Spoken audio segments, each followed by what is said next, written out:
අඩෝ මාර චාටර් එකක් වුණේ ආදූදේ. මොකදනේ? බස් එකට නැග්ගා විතරයි බං. අර ඩ්‍රයිවර් එකපාරටම ඉස්සරහට ඇද්දා. ඉතින් මම බස් එකේ ඇතුළේම පස්ස පැත්තට විසිවෙලා ගියා. මිනිස්සු ඉස්සරහා නෝන්ඩි වුණා බං. ඇයි බං එහෙම වෙන්නේ? ඕක උඹේ වැරද්දක් නෙවෙයි මචං. එහෙනම් ඕක අර අයිසැක් නිව්ටන් කියන පට්ට ඩයල් එකේ වැඩක්. මොන මඤ්ඤං කතාවක්ද? අවුරුදු 300කට කලින් හිටපු මිනිස්සෙක් මම අද වැටෙන්නේ ඒකට සම්බන්ධ වෙන්නේ කොහොමද? ඒකට තමයි බං කියන්නේ නිව්ටන්ගේ පළවෙනි නියමය. නැත්තම් ඉනර්ෂියා අවස්ථිතිය කියලා. ඉනර්ෂියා ඒ මොකක්ද? මේමයි බස් එක එකපාරටම ඉස්සරහට ගියාට උඹේ ශරීරයට උණුනේ තිබ්බ තැනම ඉන්න. ඉතින් බස් එක උඹව දාලා ඉස්සරහට ගියා වගේ වැඩක් උනේ. කකුල් බස් එක්ක ඉස්සරහට ගියා ඒත් උඩකඳ තිබ්බ තැනම නවතින්න හැදුවා. ප්‍රතිඵලය තමයි ඔබ පස්සට විසිවුන එක. අම්මට හුඩු. ඒ කියන්නේ මම වැටුනේ ෆිසික්ස් නීතියක් නිසා. හරි. ඒක දැනගත්තම ලැජ්ජාව ටික කඩුයිවයි. හරියටම. ඉතින් අද අපි කතා කරන්නේ විභාග පාඩමක් ගැන නෙවෙයි. මේක එදිනෙදා ජීවිතේ බේරිලා ඉන්න සර්වයිවල් ගයිඩ් එකක් වගේ. එල්ල කිරියේ නම් පටන් ගමු පළවෙනි නියමයෙන්. මම නම් ඕකට කියන්නේ කම්මැලි නීතිය කියලා.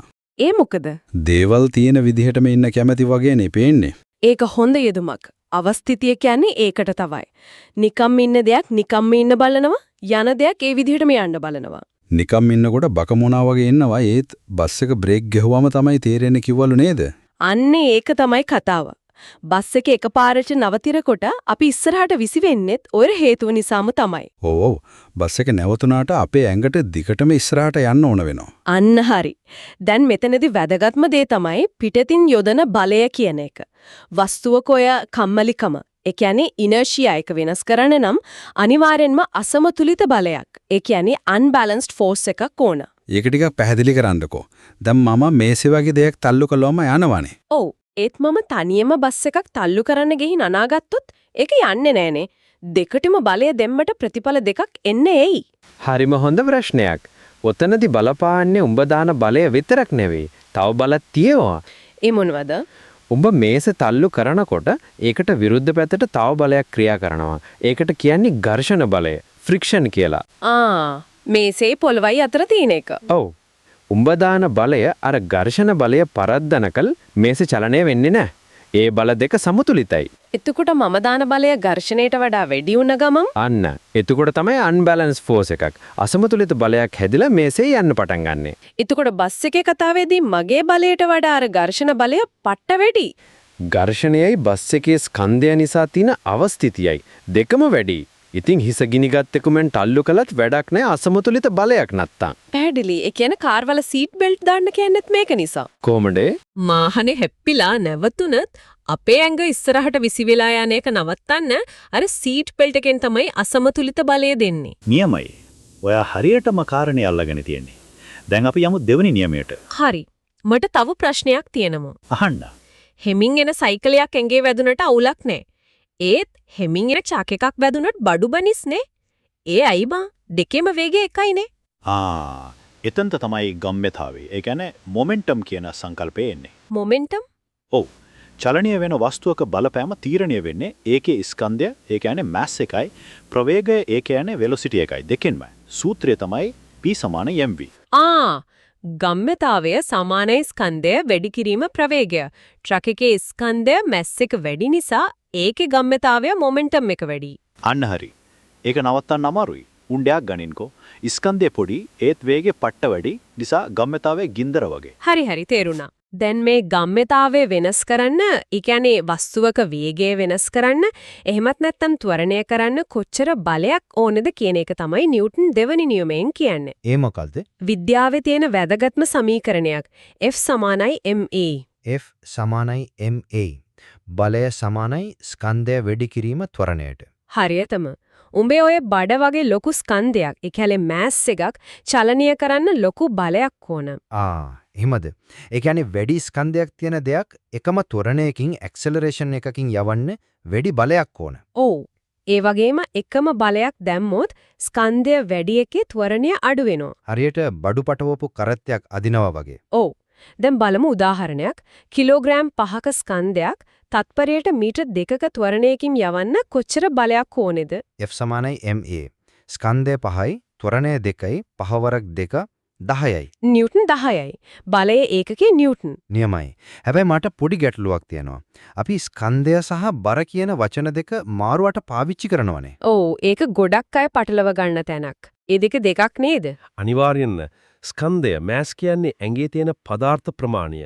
ඒක කොහේ ගියත් වෙනස් වෙන්නේ නැහැ. එතකොට බර weight කියන්නේ බර කියන්නේ බලයක්.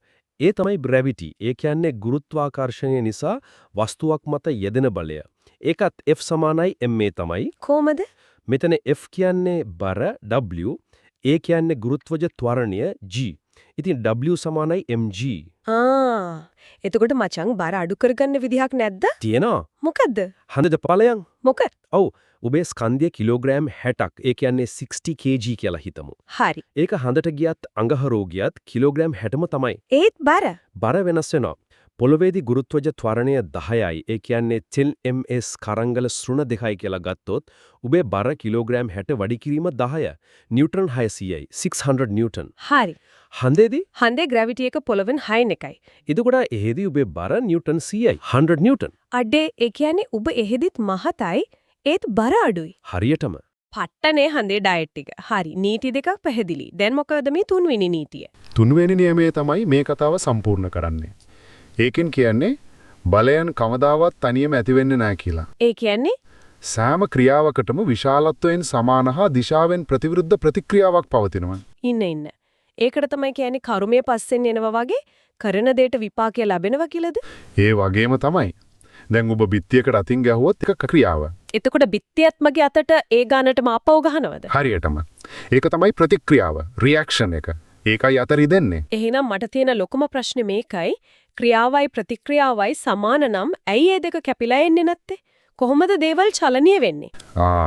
අන්න ඒක තමයි හැමෝම වරද්ද ගන්න තැන. ඉතින් වැදගත්ම දේ තමයි ක්‍රියාවයි ප්‍රතික්‍රියාවයි කියන බල දෙක කවදාවත් එකම වස්තුවක් මත ක්‍රියාත්මක වෙන්නේ නැහැ. ඒක තව ටිකක් පැහැදිලි කරන්න. ඔබ මේස තල්ලු කරනකොට ක්‍රියාව යෙදෙන්නේ මේසය මත. හරි. ප්‍රතික්‍රියාව. ඒ කියන්නේ මේසෙන් ඔබේ අතට එන බලය යෙදෙන්නේ ඔබේ අත මත. බල දෙක තියෙන්නේ වස්තු දෙකක. ඉතින් කැපිලා යන්නේ නැහැ. අම්මට හුඩු. දැන් තේරුණේ. ඒ කියන්නේ අපි ඇවිදිනකොටත් වෙන්නේ මේකමයි. කොහොමද? මං කකුලෙන් පොළව පස්සට තල්ලු කරනවා. ඒක ක්‍රියාව. ඒක යෙදෙන්නේ පොළව මත. ප්‍රතික්‍රියාව විදියට පොළව මාව ඉස්සරහට තල්ලු කරනවා. ඒක යෙදෙන්නේ මගේ මත. ඒකයි මං ඉස්සරහට යන්නේ. නියමෙටම තේරුම් ගත්තා. බැලූන් එකකින් හුලම් පස්සට යනකොට බැලූනේ ඉස්සරහට යනවා. ඔරු පදිනවා. පිහිනනවා. මේ හැමදේම වෙන්නේ ওই තුන්වෙනි නියමය නිසා. සිරාවටම මචං. බලපන්. මේ නීති නැත්තම් අපිට ක්‍රිකට් ගහන්නවත් බයිසිකලයක් පදින්නවත් බෑනේ. අනිවාර්යෙන්ම. මේ නීති තුන තමයි විශ්වයේ චලිතය ගැන ලියවුණු අත්පොත. දැන් තමයි මට තේරෙන්නේ. ෆිසික්ස් කියන්නේ නිකම්ම සමීකරණ ටිකක් නෙවෙයි, පට්ට ගින්දර වැඩක් නේ. ඇත්තෙන්ම. හැබැයි මට ඒක දැක් හිටනවා. අර නිව්ටන්ගේ උළුවට ඇපල් ගෙඩියක් වැටෙන කතාව ඇත්තනම්. ඔව්. අපරාධේ බං ඊ වෙලාවේ එතන තිබ්බි දූරියන් ගහක් නෙවෙයිනේ. එහෙම වුණා නම් තව නීති ටිකක් හොයාගන්න තිබ්බා. එහෙම වුණා නම් සමහර විට මේ නීති ගැන කතා කරන නිව්ටන් කෙනෙක් ඉතුරු නොවෙන්නත් තිබ්බා. ඒකත් ඇත්ත. ඒත් අවසාන වශයෙන් ශ්‍රාවකයන්ට හිතන්න දෙයක් ඉතිරි කරමු. මොකද? සෑම ක්‍රියාවකටම සමාන ප්‍රතික්‍රියාවක් තියෙනවා නම් අපි දවස ගානේ සමාජ මාධ්‍යවල දාන පෝස්ට් එකක් වගේ ඩිජිටල් ක්‍රියාවලියට අපිට නොපෙනෙන මොන වගේ ප්‍රතික්‍රියා මේ ලෝකයේ ඇති වෙනව ඇත්ත? ඒ ගැන මොකක් හිතන්න.